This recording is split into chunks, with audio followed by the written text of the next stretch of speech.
I'm Owen Bigland. This is the Inside Edge video blog. Wanted to talk about supply and demand on this blog, especially in the Vancouver real estate market, because it's been in the media quite a bit lately. We've got the NDP government in February is going to announce their housing strategy, and apparently they're going to have some measures in there that are going to affect both the supply side as well as the demand side.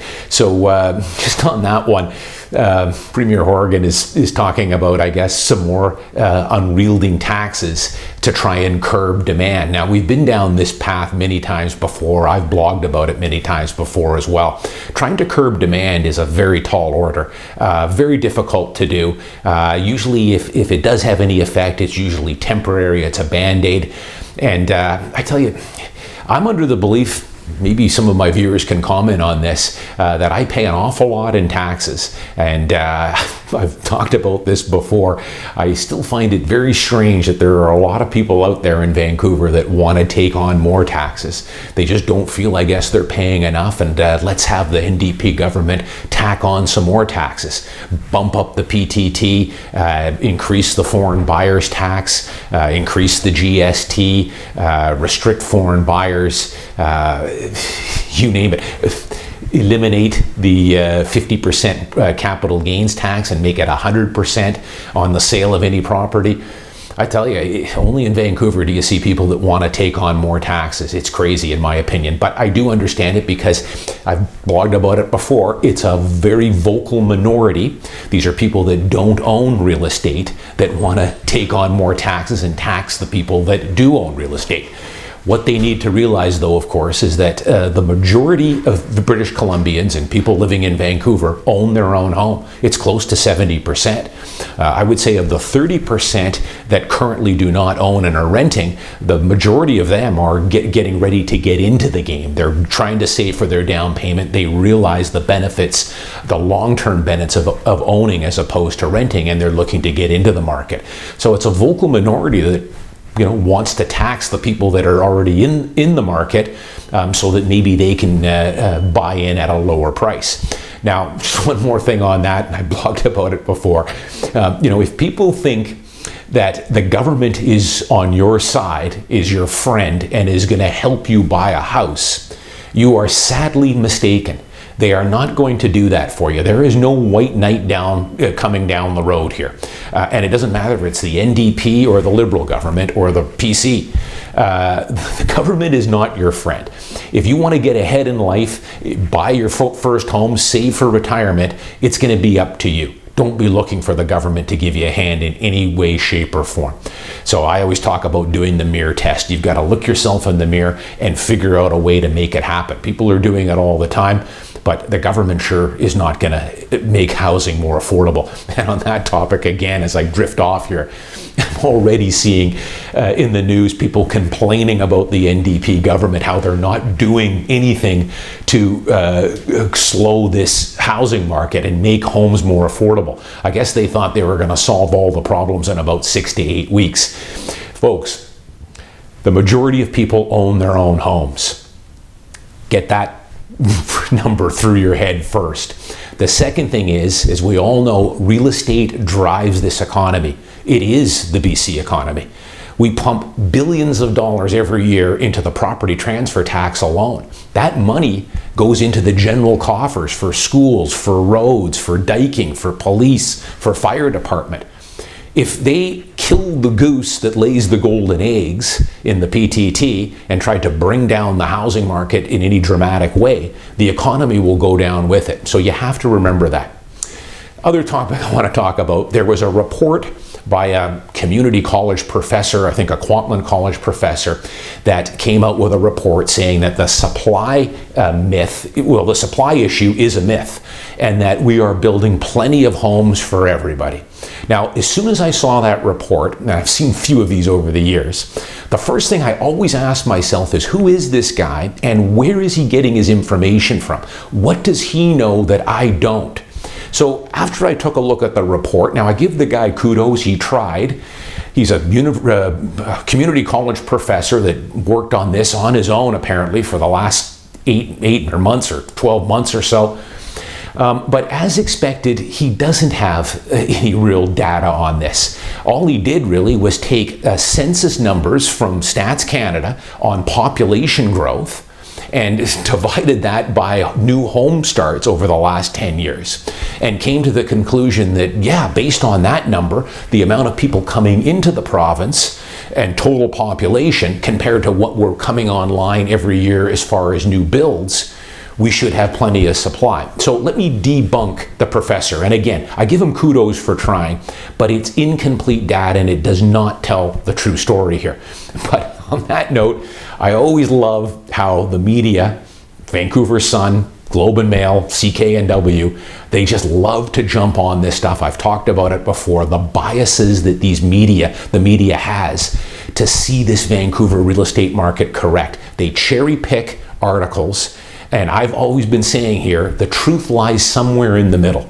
And really take some of the stuff you see with a grain of salt. But the media took this report from the professor like it was, you know, in stone, and this was the Bible, and this is whatever he says is got to be correct, without even really looking a little deeper into where the data came from.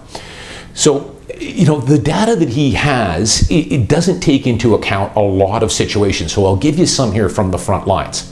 And these are prime examples. People know I own a lot of investment real estate in Vancouver and in Richmond. I work with a lot of clients that own multiple units in downtown Vancouver. I know property managers. You know, I'm on the strata council on many stratas. I know a good majority of the downtown condos quite intimately. Who makes up the owner base, or how many renters are in those buildings. I get the Form Bs on all these buildings, so I know how the makeup between renters and owners is done in a lot of buildings. So I'm privy to a lot of this stuff. I also got investors that own a lot of units and property managers that manage hundreds of units in downtown Vancouver. So here's some situations from my own portfolio that would not be picked up on this professor's data. I currently have right now, and I've had many of these over the last 10 years, I currently have a master's student going to UBC. Young girl, 23, 24 years old. She's originally from Ontario. She's been going to school in Southern California, moved up here this summer to attend UBC to get her master's degree. Now, her father is actually the one that's on my tenancy agreement. He's the one paying the bills and writing the checks for the rent. So that would not be picked up on any type of data this professor would have had. This girl does not have a driver's license. She doesn't have a car. She hasn't applied for a BC driver's license. Her ID is from Ontario. So as far as the census numbers show, she doesn't even live in BC right now. Yet she's paying $2,200 a month, or her dad is, for a one-bedroom apartment in Olympic Village. Give you a second situation, another tenant that I currently have, and I've had many of these over the years. He's originally from outside Chicago, Illinois. He's a very highly skilled computer graphics person. I don't know all the details. He's up here originally on a 2-year contract with a company in Gastown, but has renewed that a couple more times since. He's been a tenant of mine for 3 years. Again, he doesn't own a car, doesn't have BC ID, he's got US, Illinois ID. And he's paying $2,150 a month for a loft apartment that I have in Gastown. So a lot of these things aren't picked up with the general census numbers versus the bills that this professor was putting out there. You know, the other thing, and I think you're going to find out when I'm getting all my Vancouver tax notices now, and I have to file the residency or the vacant home tax declaration to say whether it's a principal residence or whether it's tenanted. So I've just finished filling all of them out for my Vancouver properties. You have to put the full legal name of the tenant that is residing in that property. So I've done all that, as have a lot of my clients now. They're just starting to be mailed out. I think people are going to be greatly disappointed by the number of vacant homes that are caught up in that tax. There's not going to be very many.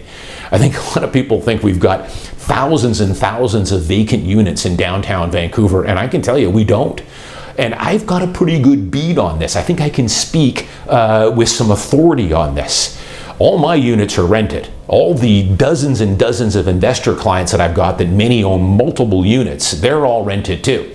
The other scenario is, I live in a building, it's a pretty well-to-do building. We've got a lot of residents here that are part-time, but this is their principal residence, but they go down south for the winter and are gone 4 or 5 months out of the year. That's not a vacant home. That's a principal residence that they're living in during the summer and spring months and then head south for the winter. We've got the reverse of that in this building and in other buildings I know, where they're American residents or they're from China or India, that this is a second or third home for them. So they come up here in the summer for a month or 6 weeks. They might come up in the winter time to go skiing. This isn't an empty home. They've got their belongings in there. They've got furniture. They keep a car in the building, but they are not residing there full time. So there was an awful lot of that. But at first glance, if you looked at a tower in Cole Harbour and all the windows are it's blacked out and there's only a few lights on in the building, that's a pretty vague way of doing what's vacant and what isn't. Most of those properties, I think we'll see next year when the numbers start coming in on the vacant home tax, are owner-occupied second homes, and they are not considered vacant properties. So we'll see when that number comes out. So what I'm saying in a nutshell, the supply issue, I stick to it. I mean, I think that we do need to start increasing supply if you want to start to see even the slightest bit of moderation in prices. If we pump out another 20 or 30% more supply, the prices are still not going to be affordable for most people, so they should realize that. But, it would be a start in the right direction. Get rid of some of the red tape at Vancouver City Hall, the zoning, getting land built and moving it through the system in under 5 years, which is what it's taking now. The developers, as well as I've talked about, are gun shy. They're uncertain about the current market environment here from Vancouver City Hall, and they're definitely gun shy about this NDP government and what they're going to do and what they're going to announce in February. So that all adds to the problem here. Supply and demand, it's a very complicated thing. There is no, definitive answer on this. And, again, to get a more specific number on supply and demand, the professor at Kwantlen College here, it would have taken years, and I'm going to say several $1 million to do any type of survey, because you would not only have to look at census numbers and the numbers of units that are being built, you have to go much deeper than that. You would have to consult realtors, you would have to consult property managers, strata councils, etc. That's going to take a long time and cost a lot of money to get a much better bead on what these units are being used for. Bottom line is, we do have a supply problem. We do need to increase supply. And I'm certainly a little bit worried about what the NDP government is going to try and do as far as curbing demand. Dumb idea, doesn't work. And why on earth would we be looking for more taxes? We're already taxed to death. That's my ramble, my take on it anyways. I'm Owen Bigland. As always, thanks for watching. I'll see you next time.